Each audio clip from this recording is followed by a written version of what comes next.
Hi, welcome to Fieros Reborn. I'm Fieros, I'm Reborn. Here's the channel. I'm exceptionally knackered, but I'm knackered in a weird way. I feel like I'm strung out, is a better word. Frazzled. It's been hot. I'm drained, but I'm also alert. So it's just a very kind of mixed feeling. Like my head feels fried from having done a lot of thinking and processing and writing. Today I've been writing about a potential business idea to do with my t-shirts and just generally my brand overall and what I can do with that. And I've been writing about money as well, beliefs around money, and change the mental programming I have around money, which most of my mental programming around money is quite constricted and limiting. And I don't give myself much leeway within that to do new things and to think a bit more loosely and more freely and more positively about money. So I've been doing a lot of stuff on that today, and it's been good, but it's also kind of zapped my brain. I've got some rice on the go out there, and I will probably cut this video shorter than usual. This is Fieros' story time. So here I'm telling various stories from my life. So far we've covered various different things. A couple of important relationships, Mrs. A and Mr. B. And then in the previous video I was talking about how I was talking about my experience of this phenomena that everyone else in my life called psychosis, because I felt like it was important to me to get across my viewpoint of this whole thing, because as I was saying in the last video, my experience was that everyone else decided what my narrative was. So they took their narratives and kind of imposed it upon me, both during the time period where all this chaos was going on in my life, and then after that period as well. So looking back on the time that I was in the psychiatric ward and the time leading up to the psychiatric ward, when my family would look back on that, it was always they had the correct view of all those occurrences. It was more watered down by that point. Like it wasn't so important to them that they were right and I was wrong, but there was still a sense that that I had been ill and that I was therefore less or lacking or something like that. Yeah. All right. So I suppose I don't have many other places to go with this story, because the main focus of this was about the actual experience of being in the psychiatric ward and how did I get there. But there's two main chunks that I haven't really covered in much depth, which is being in the psychiatric ward itself and also the trip to America. So a while ago I was talking about the Ungala tribe thing, where I was wearing this golden dress thing, which was quite fun and exciting, and being in this hostel in New York. And I had a lot of adventures while I was in New York. I've described why I decided to go to New York with the signs from the universe. I meditated under a tree. I was trying to figure out what my life's purpose was at that point in time. I didn't have anything else going on in my life. I didn't have any work going on, or just a couple of bits of work and a couple of bits of gigs going on at that time. Oh yeah, I did a paid gig, one or two paid gigs with an agent at that time, doing covers and a couple of original songs. I remember that now. Yeah, that kind of came and went quite quickly.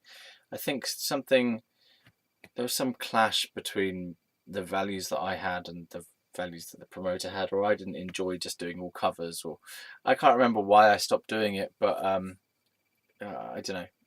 I don't know. Maybe I was being unprofessional in some way as well. Like I just wasn't really up for it, or I was being asked to do something that I didn't feel good about doing. I can't remember actually, so I'm just kind of making it up. But it was pretty cool to have an agent who would fish me out to different places, and I'd get paid 150 quid per night to do a load of songs, which was pretty cool. So I forget that I did that. I forget that that happened. That was because it was quite brief. I only did a few gigs with him, and I suppose I didn't really like the audiences there. It was this really strange Chinese or Korean um, lady who was coming up to me and like hassling me to have sex with her, which at the time I just wasn't interested. She was a lot older than me, and I just wasn't interested. And she wasn't attractive, and why should I have to sleep with everyone who wants to sleep with me? It was just, I don't know, didn't enjoy it. I did a gig with my brother, with that agent. Yeah. So that was some good stuff. Some of these memories have been denied and repressed. I think that one thing, it's so long ago that it happened, but also that whole time period, because of the whole invalidation aspect that I was speaking about last time, because that whole time period has been invalidated repeatedly by my parents and mental health professionals and even my brother, and it's all been treated as the time when I was ill, or the time when I was mad, or the time when I was unwell, or the time when I was psychotic, or the time when I was depressed, or the time when I was insane, mad, insane, unwell, ill. All these things amount to the same thing. So because it's always looked at in those ways, and it was always looked at in those ways by my parents, I kind of went along with that to some degree, and I was never really fully allowed to vent and express and talk about what had happened from my perspective during those times. So a lot of those memories, because I'd never been able to share them with anyone, they just have kind of been pushed right down to the back, and they're in the depths of darkness in my psyche. They're not, if I think about the memories, they're not as clear. They can be if I associate into them more strongly, like I'm getting more of a sense of that gig now. One or two gigs with this agent at Vodka Revolutions in Reading, with this one particular agent whose name I can't remember, but I wouldn't tell you anyway. Yeah, but that was good. That was a good little gig. I'm not sure, and I must have been doing some. I did. Oh yeah, I did a day or so at, what was it called? Business Solutions, some kind of office temps or per temps. That's it, per temps. So I was living in Reading, and I did a day or a day and a half or 2 days or a week or something, not very long, 6 days or something, I can't remember, with a temping agency called Per Temps in Reading. And it was just like I was doing things like laying out tables with glasses in conference rooms, and arranging notepads and pens in conference rooms, and moving chairs around and things like that. So I did that. I remember that now, yeah. I must have done some silver service work at that time as well. I think I did a bit of busking as well. But on the whole, the main majority of that time period I remember as floating around, not really doing much, playing drums, doing a bit of artwork, listening to music, being by myself, maybe doing a bit of reading, watching TV, making interesting concoctions for food. So I used to eat, it was like a wrap with butter, raisins, cashew nuts,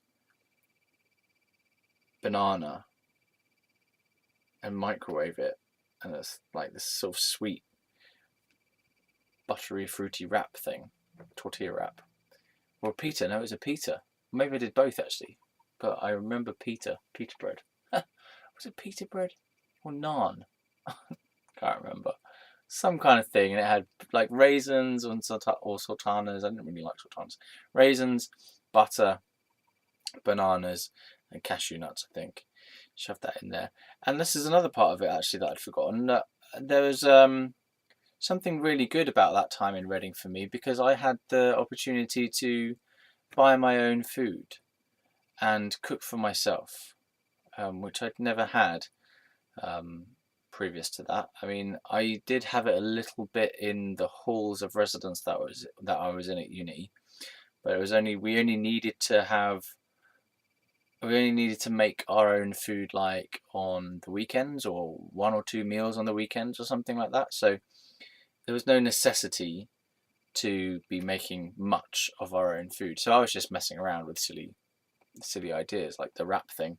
I did that at Halls as well, and I wasn't really like, I didn't have to make proper meals, so I would just be experimenting with creative, making random stuff. I think I ate baby food for for a bit. It wasn't as good as I thought it would be, to be fair. You would assume that baby food would be delicious. It would appeal to the baby inside you, but it's just really bland. I found it really like bland, and it wasn't even that sweet. So I don't know what babies get out of it. What's the point of it? I tried eating rusks again because I was like, oh yeah, rusks. I used to love rusks when I was a kid. It was one of my favourite things. My favourite little biscuit rusk things. Loved them. Used to raid the little cupboard out there and get your little rusks and eat the rusks. And then I bought them, and they're rubbish. They're so boring. They're not even nice texture. It was weird as an adult to go back and try something that you used to really love as a kid, and then to just be completely disappointed by it. And like baby food, as I said, little tubs of baby food.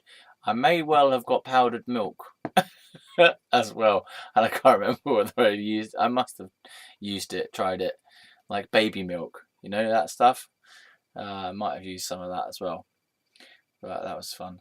Yeah, because I went to uni and I was just like, I felt so free. I could just do anything, and I wasn't going to get told off for it. There was no restrictions on my behaviour, and cooking and eating and what I could say and do was so much more like, yes, there's no restrictions on the creative expression of my life. I can just have fun experimenting with harmless things. I think I went into one dorm room and we were just saying the word cunt, I think, to everyone to see how they would react, because it was a social experiment and we weren't drunk. We would just go in and just say the word cunt and see how people reacted. So that was fun. No one particularly liked it, I don't think, because we would just literally barge into people's rooms woo, and open their doors and just say the word cunt and then leave. But it's just university stuff, isn't it? Silliness. There's this little arcade machine in the halls as well. There's this one particular guy, Ed. I'll call him Ed. He'll never see this. His name was Ed. I think it was Ed anyway. Yeah, it was Ed. He was a fun guy, man. He was a cool guy. He was possibly the coolest, most sane, most genuine and intelligent person who I knew there. Didn't have much of an ego, didn't have any pretenses about him. He was just very kind of straightforward. Laughed a lot, was a happy guy. Reminded me a little bit of Peter Kay in a way, just chubby and a fun-loving kind of guy. And I sort of wanted to get to know him more, but I think I was too much of a bell end to really appeal to him as a friend, if that makes sense. I was like too up my own arse and trying to be something, and he was a more kind of like level-headed guy. Like he knew what he was about, and he didn't have to impress anyone, and he just kind of get on with his thing, have fun, have a good time.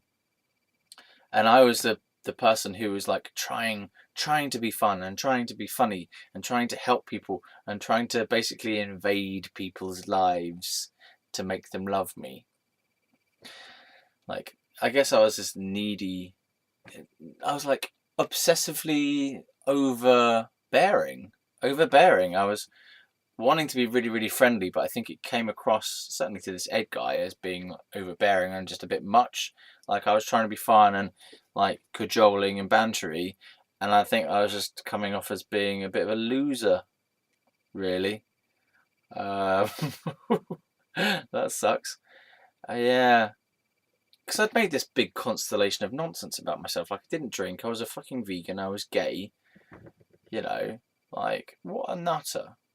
That's the nutter aspect, is to just suddenly decide all these stupid things about yourself and then go around promoting these things about yourself to the minds of others and telling them all about how fucking ridiculous you are. Oh, I'm teetotal. Oh, I'm a Buddhist. I'm teetotal. I'm a Buddhist. I'm a vegan. I'm an environmental campaigner. Um, I'm a musician. I'm a comedian. I do hypnosis. Just like, I was an idiot. I was just a total idiot. And most of these people were just like, look, I'm just doing my course. I'm just a normal, and I read comics.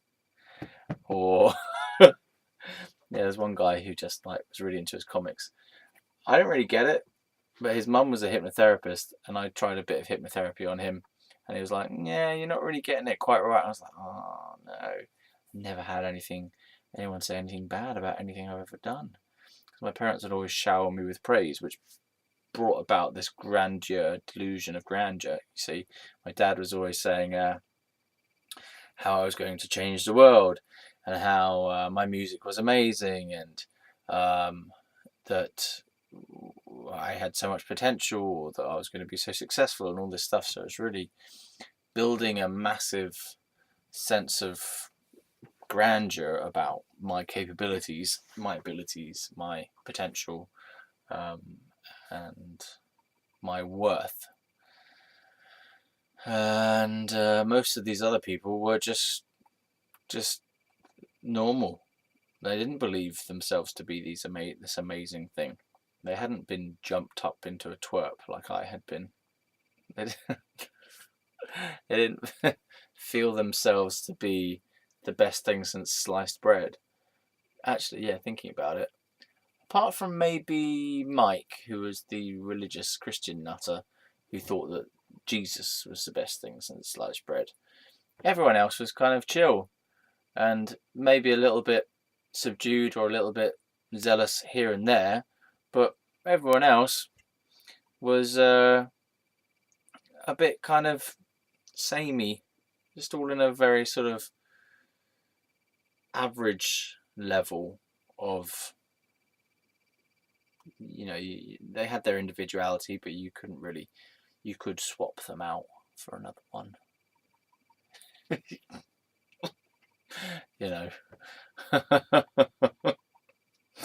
Not much difference between them fundamentally. Yeah, they're all just kind of middle class uni types, basically. And there I was thinking I was something other than that. But from everyone else's perspective, probably I was just a middle class uni twonk, particularly zealous one at times. Yeah. All right. So now let's bring these two things together. So I went back to Reading. I felt like I had unfinished business, even though I'd quit my course. Because why did I quit my course? Well, various reasons. All right, so I was reading this book by Deepak Chopra called The Book of Secrets. I'm rereading it now from my 32-year-old perspective to see, well, I thought it was a good book to begin with. It was very helpful to me in the early days. And I read it a lot, right? But I don't feel like I really ever read it all the way through and understood everything that was being said and really took note of everything that was being said. And I think what I did was I distorted and warped my understanding of some of the things that were in there, so that I more read into what was there rather than reading what was there. I don't know if that makes sense, but I was sort of reading more into it than was there. So I'm looking through it again and now, and I'm trying to read it with a bit more clarity now that my mind has a bit more intelligence to it, and I have less personal investment in this. When I was first reading this stuff, I was very personally invested. Everything in my life was a bit of a drama one way or another. Either it was going badly or going well, or there was a conflict between badness and goodness. The relationship with Mr. B was going badly. My creative life was going well, and there's always something going bad and something going well, and there was all a bit of a kind of turbulent drama. I'm getting a real sense just now. I just want to talk about this image that I'm getting in my head. I'm getting a real sense of being in the St. Patrick's Hall bar There's a little bar there. It's a very small room, maybe, well, about the same width as this room and a bit longer, but you don't know how big that is anyway, do you? It felt like quite a small room. It was one or two people to man the bar, or just one person. And nice little bar, actually, now that I think of it. I didn't use it very much because I wasn't a drinker at the time, so I wish so much was different in my uni course. I wish I had made the most of the socializing. I wish I hadn't quit it, because I would have just had such a good time there. I wish I'd broken up with Mr. B before I'd gone to uni. I wish I'd broken up with him before I'd even slept with him after the hand job. I wish that I just had the hand job with him and then left it at that. As I was saying in another video, I wish I just got ill. I wish I'd just got ill, thought about it, not seen anyone for a while, processed the whole thing, and thought, I don't want to do this, and developed the strength to be able to say, Mr. B, that was cool, but I'm not up for it anymore. I realised I'm not gay. I did enjoy the experience, but overall, I'm not gay. It was an experience that I enjoyed, like drinking a nice cup of Bolivian oyster milk. Enjoyable, but I don't want to do it again.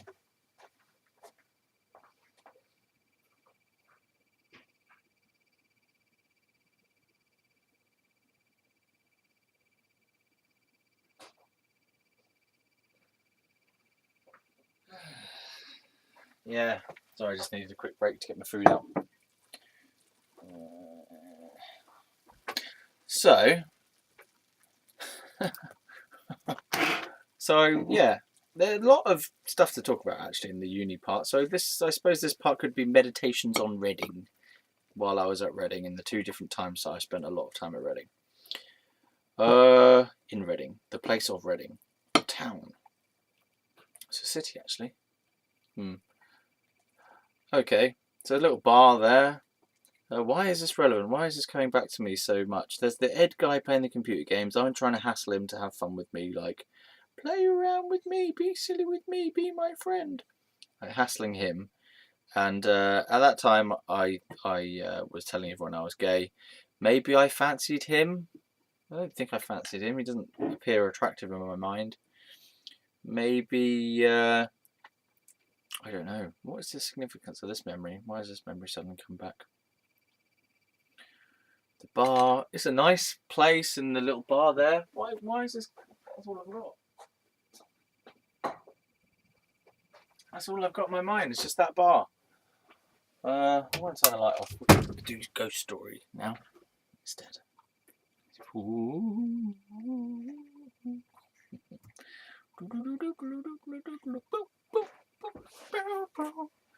Okay. Well, you'll just have to deal with this slight shady feeling going on in this sort of wistful, misty feeling there. Oh, right. So, yeah, the bar. So I was in that bar. It's a nice place, wooden seats. Maybe there's a game of something, like a foosball table. I don't know. Beer. I don't drink beer. Whoa, what's that then? What's that coming out my throat? I don't drink beer. I didn't drink beer. I had to tell everyone that, I suppose. Oh, did I tell you about my t-shirt, by the way? Yeah, cool, eh? It's the Fieros symbol. Now I'm going blank again. Away from the light. Oh, I've still got this image of that bar in my head. Little playing field bit. The first day at uni, I lounged around with people while we were waiting outside to go into our halls, chatting to people. Oh yeah, I wrote for the student newspaper. For fuck's sake, I did a lot of stuff in 1 year at university. Maybe that's why I quit, because I just overloaded my sensorium.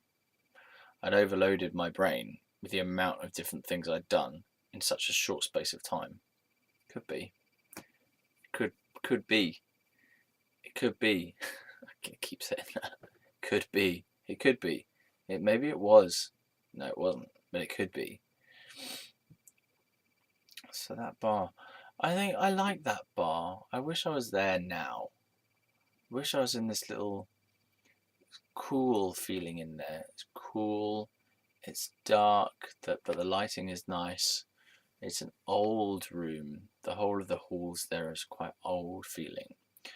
Oh yeah, and there was a meeting, the first meeting, we had like an assembly kind of thing, like you used to have at secondary school or primary school where the whole school shows up, but it was the whole of the halls had to go to this assembly room thing, it was a big hall on the first floor of the, don't know what building that was called, but it had a big hall in there. I guess it was a common room and a hall or something. It had a piano in there. I played a gig there one time. Yeah, playing guitar and singing. Yeah, yes I did. Yes I did. And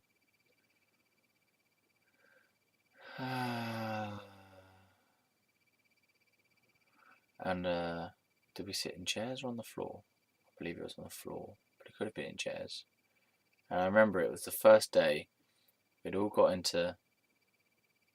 in there, so we're all new and fresh. There was all a bit of a hubbub of people talking to each other and getting to know each other briefly. And then someone came along and gave an address, a little speech, spoke to us about such and such, about life at university, how things were going to go. And there was these little purple Ethernet cables that we'd all been, given as well. I don't know if you can see that. Let's just quickly look. Yes, you can. Yeah, we'd been given all these purple Ethernet cables, not that one specifically, but exactly like that. And they were going to be used for our internet connection in our rooms. And so there was a little speech, and I was thinking, is it meant to be rousing? What is it meant to do? We're meant to clap. Oh dear, I suppose the emotion is of loss and sadness, because it's a long time ago, and I feel like I didn't make the most of that time because I cut it short, and I wish I hadn't cut it short because there's so many connections I could have made that could have become really rich, or the connections that I did have could have become really rich by now.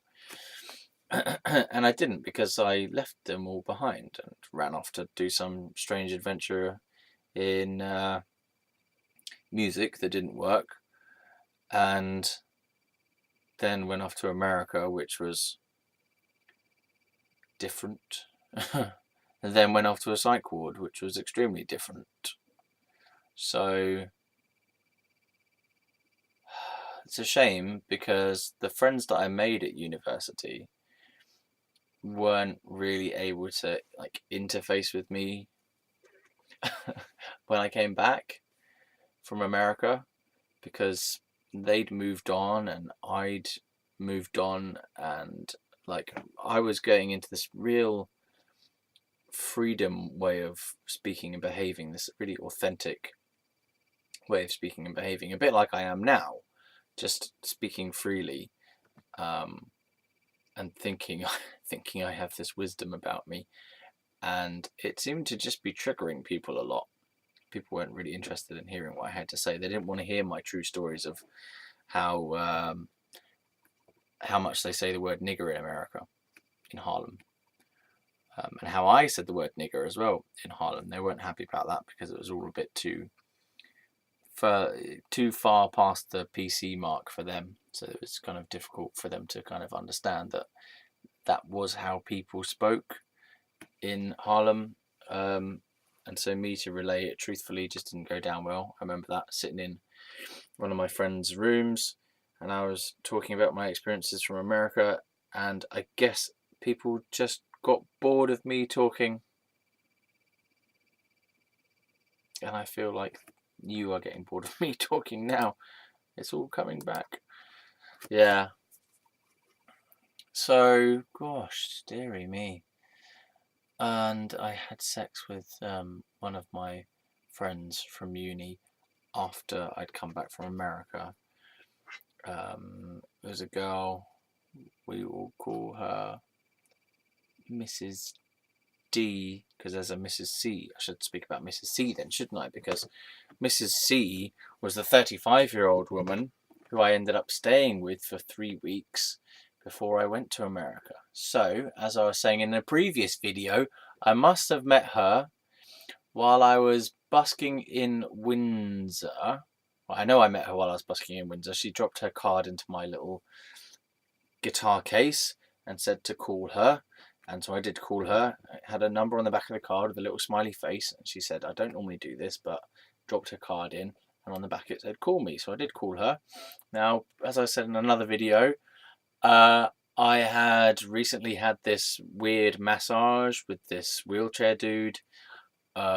Naked massage with this wheelchair dude. So he'd massaged me naked. I didn't massage him naked. Yeesh. And there was a weird relationship going on there where I was inspiring to him and he was listening to me and caring about me, and it was just this really sick, gross relationship actually. But at the time, I was okay with it and I let it go on for a little while.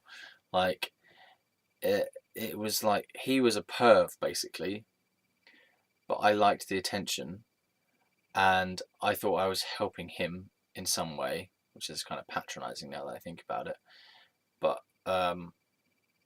I liked the fact that he was into all his spirituality stuff and he had loads of these little crystal Buddhas and other crystals and stuff, which I was also into. And we just talk about things, and it was a friend at that time. It was a friend. He was a friend at that time. And yeah, and then the naked massage thing, whatever. And it was just, that was a weird scenario. Like, he was in love with me, basically. He fancied me. And I was seeing it as a kind of friend situation, a friend love, where I was just being accepting of him. I didn't fancy him. He was ugly, and weird and gross and fat and in a wheelchair.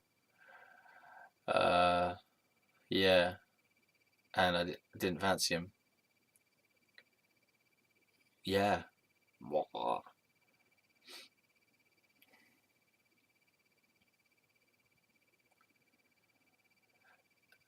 And then I met Mrs. C while busking in Windsor. So what's going on here? Because I must have come back from Reading, living in Reading, that month in Reading, to live back at my parents'. That's what it is. Yeah, alright, okay. So I went to Reading to live there for a bit. Then I came back to here. Yes, did a bit more busking in Windsor in order to busk up more money to go to America. Makes sense now, doesn't it? Yeah, it's all coming together. I was doing a little bit of work as a silver service waiter in order to get up more money to go to America with. Yeah, remember that? I did some work at the Boodles, it's called Boodles tennis event, which I'd never heard of until it came up with the work. Boodles tennis. There's one in Ascot, I think it was. Stoke Park, there you go. Stoke Park in Buckinghamshire, England. So I was working as a waiter in one of their little booths. So these people who go to the tennis then have like a private little booth type area, like a little garden area for themselves that they've paid for, and they have access to like sandwiches and wine and things like that. Yeah. And I was a waiter serving sandwiches, cleaning up stuff, clearing plates, yeah, washing up, And there was this woman who I was working with who was a lawyer or training to be a lawyer and doing this on the side, something like that. Yes, yes. And that's when I got told to fuck off, which was this insanely arrogant rich bloke who was treating me like an utter slave and was extremely demanding about the sandwiches. When were the new sandwiches going to be coming? The sandwiches. When are we going to get our sandwiches then? Sandwiches. And he was just being really condescending and demanding and like just didn't care about me as a person. You know, I was just some kind of object who was to be doing what he wanted. Like, just an arsehole, really.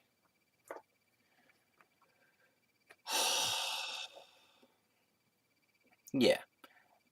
And so this guy was like being a dick. And so I started being condescending back and patronizing and cutting and be like, it won't be long, sir. You know, like a patronizing, sneery butler. And I remember saying something in response to some kind of sarcastic remark. And then he just goes, oh, why don't you fuck off? Really loudly, threw his arm up. And why don't you go fuck off? About the sandwiches. Like, go fuck off and get the sandwiches, like that. And I was like, oh, shit. And then basically, he chased me out to the back of the, like, the waitery bit. And then I escaped out a back door and went and fucking cried, basically, because of this abusive dickhead of a fucking rich, arrogant tosser customer. And then I just said, look, I want to go home. I called my boss from the agency and said, look, I want to go home. There's been this horrible customer who's just being a dick and threatened me with violence, chased me around. And I want to go home. And then I was like, I don't want to do the next day either. But they said, oh, it will be fine because, you know, that person won't be there and it'll be okay. And I did end up doing the next day, but I was properly shaken from that. It just wasn't called for. That guy, like, was just treating me like utter shit. And I stood up for myself, and he still wished to treat me like shit and took it further and threatened me with violence and chased me around, looking to try and beat me up, I suppose, or have a verbal assault even more at me. I don't know what he was planning on doing, but he was a big fucking guy. He was like a rhino or a hippo. Giant, big, short, spiky hair, just an arsehole. Just a fucking dick, basically. Yeah, so that was shit. And I remember getting in my car after that experience and calling up the owner of the spiritual shop where I met the creepy wheelchair perv. I called up the owner of the shop, who was a lady, and I basically kind of called her up for some sympathy and some help and just talk through it and calm me down. She wasn't really up for it. I mean, she did this. She was a kind of counselor. She was doing this. What was it, like a coaching, training, counseling service called Emotional Wealth, which was about feeling emotionally wealthy, not to do with finances, but to do with your emotional state of being, you know, feeling emotionally healthy, wealthy inside. And so I thought I could call her up because she was a caring, listening, warm-hearted person, so I thought. And I called her up, can I come over and just have a chat? She said yes, but I'm not going to take any nonsense. And I went over there, wanting to talk through it, and she just basically wasn't having any of it. Wouldn't listen to me, didn't care. I was like, well, why have you said yes then, you dick? Like, don't let someone come into your house when they're feeling vulnerable and they need to talk something through and then be a dick. Just say no to begin with.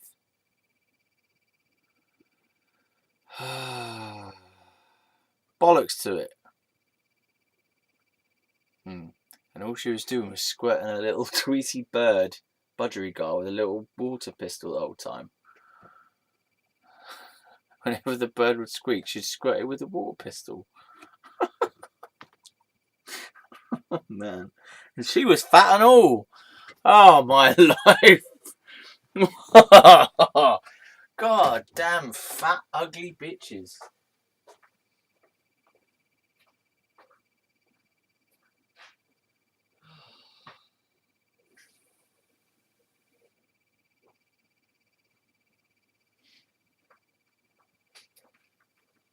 And thus began my hatred of fat people. One rhinoceros fat bloke trying to chase me and beat me up. One creepy perv fat bloke in a wheelchair trying to touch me up all the time. Trying to get me laid somehow. And older than me, by the way, and very just sickly type of clingy, creepy, needy, weird person. Yeah. And then this fat, supposedly caring bird, and I'll call her a bird because she was a bitch of a bird, bitch. Fat, she wasn't that ugly, but yeah, she was ugly enough. Let's really hate on her now. Fat, ugly bitch who was supposed to be caring, who wasn't caring, who was a bitch. The fat, ugly bitch. Fuck them all. Fuck it all. Bollocks to it. What a bunch of dicks. And there was Mr. B before that, who was a fucking dick as well. He was a proper dick. He used to throw shit around. As I've said. What a dick. Anyway.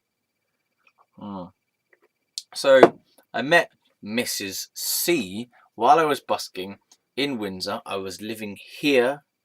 I'd come back from Reading because I was under the intention and the premise to go to America as the next thing, because I'd learnt that knowledge in Reading, sat under the tree, meditation, and then fallen asleep. Another point in the story. So when I'd come to that realization that I wanted to go to America, or that it was the true, right, purposeful thing to do from the universe, to go to America, to go to New York specifically, because of the underpants that said "I heart New York" on them, because of Dan with his little beers and his claw hand and the little beard and the straggly hair and the cat mask and the guitar, heart-shaped guitar or flower-shaped guitar, whatever it was, or butterfly-shaped guitar for all I fucking know. I can't really remember. Him told me about his trip to New York, and I went to the meditation thing, maybe even on the same night as I got accosted by another creepy weird perv in the car with the porn mag, the gay porn mag on the side. Remember all this stuff from earlier on, people? It's all coming together like a bukkake. Come on now. So, yeah, porn bloke. He was like, "Yeah, you want to come in?" I was like, "No," and then walked home. It might have been after, I don't know, it was either that night or a different night where I'd done the meditation. And it wasn't even in the night time. Or was it in the night time? I can't remember. I think it was dusk when I went out to do the meditation. So maybe I went to the meditation, fell asleep, had my realization, then came out of the woods, had the weird bloke accost me on the street, out of his car, sorry, with the porn. Then I went home to where I was staying in Reading, and then I think I had the gig with my brother, a different gig with my brother, to the one I've already explained about today, where the promoter was a dick. Everyone's a dick in my story. The promoter was an utter dick because he was very guilt-tripping about the fact that we hadn't brought any followers. And we'd invited all our followers, like we'd invited all our fans, all the people who knew about our band, or my band, or whatever band it fucking was. The previous band that I was in, I'd taken the mailing list from all the previous people that we'd known, the fans of the previous band I was in. I'd kept those lists of people and I'd been messaging them for my new things, but people weren't really interested because people had moved on and it was a different thing. I was doing my own thing and it wasn't the band, so you know, I didn't really have any followers. I maybe had a couple of followers who would come and see me occasionally, and only when it was convenient to them where they were. So it wasn't like that I had many followers. I did do all the promotion that I could to the people who I did know, and I must have called them up and asked them, because that was the kind of thing that I used to do. But yeah, we had this gig booked. It was me and my brother to play some songs, and we got given like a free beer each and maybe like a free bit of pizza or half a pizza, I don't know. And the promoter was a dick, because he just was really disappointed and snidey and like looking down on us and putting pressure on us, and kind of he just kept asking, when are your followers going to show up then? Because it was like Russian or some bullshit. Yeah, he was like, when are your followers going to come up, show up then? This big fucking long beard, big fat guy, stocky guy though, more of a stocky guy than a fat guy. Stocky, just stocky and big. Basically looked like who's that bloke from Harry Potter? Hagrid. He looked like Hagrid basically, but less of a beard and more unkempt hairstyle. Like Hagrid's hair is very sort of comes down in a neat-ish pattern, but this guy's hair was like a sort of crow's nest, but long and crow's nesty. Maybe dreads, maybe not dreads, just a fucking long, straggly twigs coming out of it, that kind of thing. and birds nesting in his beard, and mice sort of coming in and out of his ear, like that. It was like that, but he's a Russian bastard. I think it was Russian anyway. We'll call him Russian. It might not have been Russian, but it might have been Czech. I don't know where he's from. Bolivia, Hungary. Let's call him Russian for now. Slav. It was a Slavic. I don't know where. Yugoslavia. I don't know. Bulgaria. I don't know where he's from. He's a dick. Yeah. To be fair, I had said that people were going to come because people had said that they were going to come. But it's not my fault that they didn't fucking come. All right? If you tell me as a person that you're going to come to a thing and you don't show up, that's not my fault, is it? All right?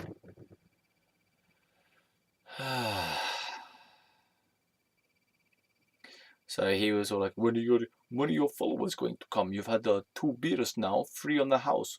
You've had 2 beers, you've had your little pizza, and you didn't bring no followers. You said you were going to bring your followers. When are your followers coming, huh? So there I was thinking, like, feeling like right utter shit, and thinking, I'm never going to do fucking gig with this guy again. This guy's a dick. I've done gigs with him before, for him or at his events, whatever. And I just thought, you're a fucking dick. You just made me feel like absolutely shit for things that are outside of my control, that I did my best to get people to come along. It's outside of my control that they didn't come along. You know? Fuck you, basically. You fat, fucking, ugly, bearded, twig-bearing haired, fucking idiot Russian bastard. Fuck's sake. Yeah. So fuck him. Fuck that guy, man. The fucking dick. It wasn't my fault. I did everything, and he was like, well, where are your followers going to come then? You said you were going to bring your followers. You've had your pizza and your beers. Where's your followers? I give you great supply of beer and pizzas. And where are your followers for my work?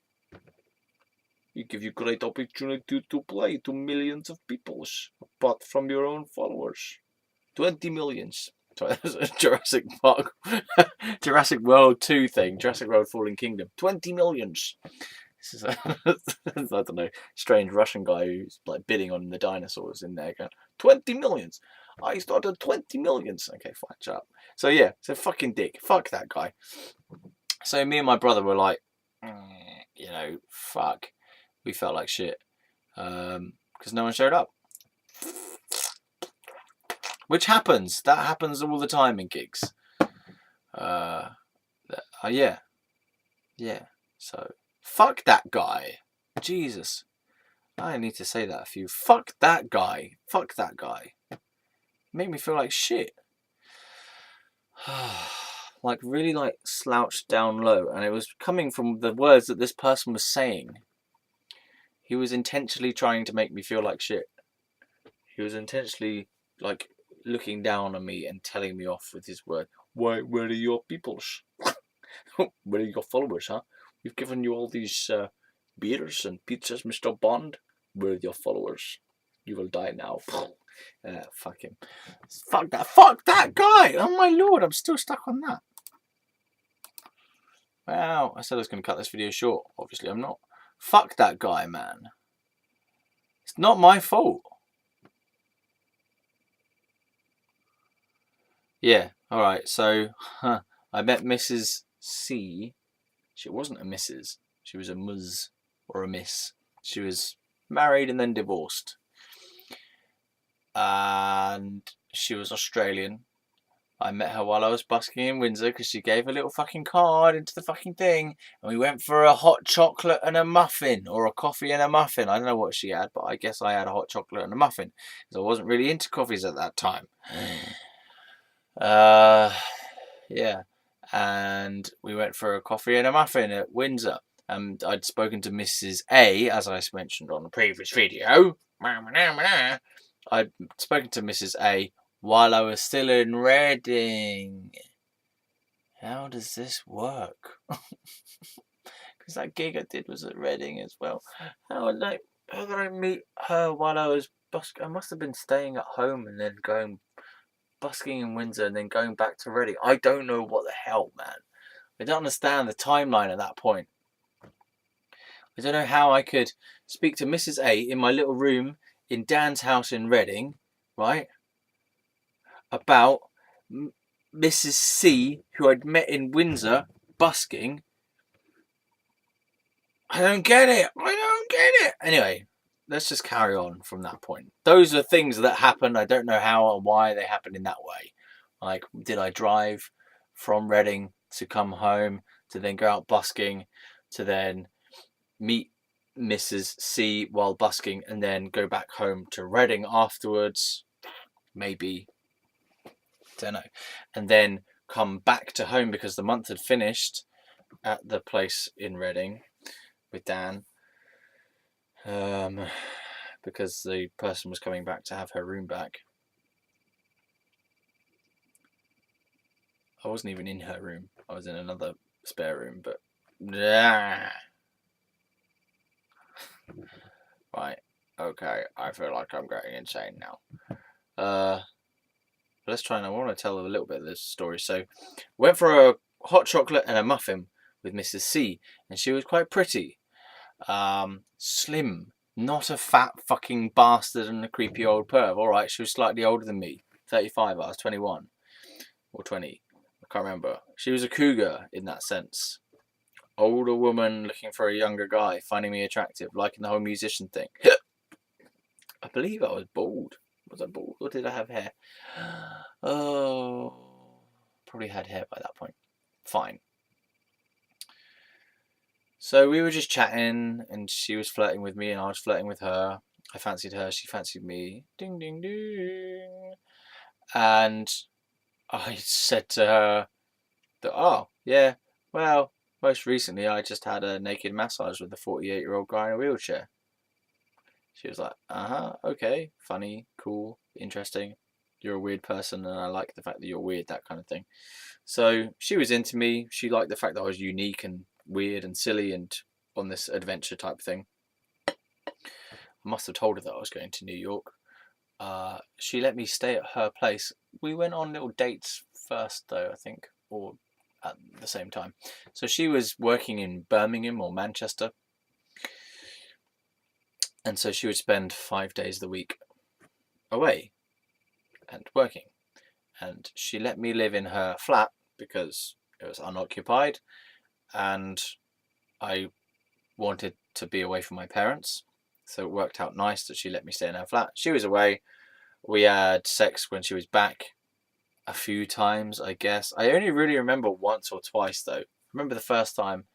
Maybe we did it again. But yeah, it was weird. It was a weird relationship in that the dynamics were strange in terms of the age, but it's actually quite a nice relationship. It was brief, but it was quite a nice relationship because she was very caring. She was very accepting. She allowed me to be weird. She allowed me to be myself. Um, she liked me playing guitar.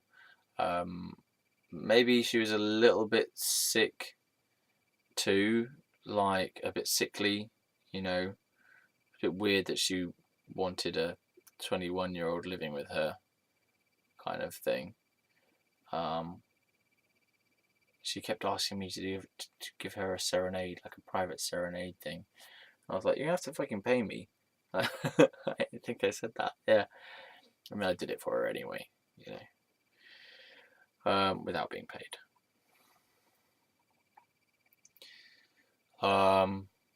Yeah. And one of my friends came round to see me there, and I think she just thought it was very strange. Oh, and the curtain rail had fallen down, and I was fixing the curtain rail when my friend was there. My friend thought I was getting weird by that point. So let me just describe the flat there. Little stairs to get up to it on the inside, carpeted stairs, nice bathroom, large kitchen and dining area, and then a smallish living room, and then a medium-sized double bedroom. And did I say bathroom? Yeah, I can't remember. And it was nice marble flooring or nice flooring. Everything was nice, worked well, smooth, nice table. I do writing on it in my little notebooks and stuff. But somewhat isolating, you know, it was just basically me in there by myself and like casting around a bit, like I don't know what I'm doing here. And it felt weird as well. It wasn't like when I was at Dan's house and it was kind of okay to be casting around and that felt okay. But being in her place, I felt lonely and isolated and like there was this dark feeling in there, just empty feeling being in there.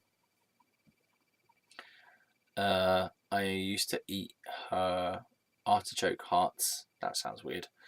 And sun-dried tomatoes. I think she allowed me to eat anything that was there in her fridge, but it ended up boiling down to artichoke hearts and sun-dried tomatoes. I don't know what else I ate. I must have ate something. She made roasts, like a roast dinner for us, and I was quite amazed that she'd do it so well. I was like, wow, you do it so quickly and easily. It's amazing. You know, with no fuss. And my mum usually would fuss about everything that she did in the kitchen. Yeah. She used to watch this program. It was like maybe it's called Spartacus. There's a program called Spartacus, isn't there? Yeah. It must have been Spartacus. She'd watch. Yeah. Oh no, 2010. Can't have been that. Well, it's something like that. It was this, like, I don't know, Colosseum type of scantily clad men and women in Roman times, I guess, fighting. And I was like, oh, why are you watching this? This is ridiculous and stupid and pointless. And I wasn't really into TV at that time. I thought that TV was a waste of your brain and wasn't helping you to focus on your spiritual dimension of your life. Which, in a way, I'm still a bit like that. I don't really. TV just sort of mind numbing, really, and doesn't hold much value.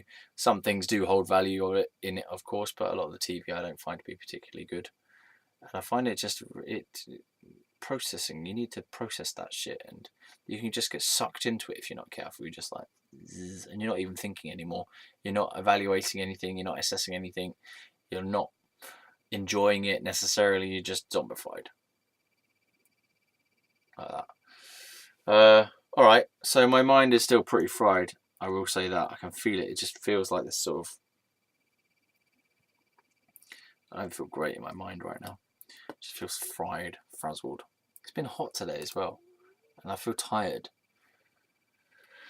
So a few extra bits there about Mrs. C. A bit of stuff about uni. Some bastards who were dicks. And what I'm going to title this as. See you next time for Fieros' story time.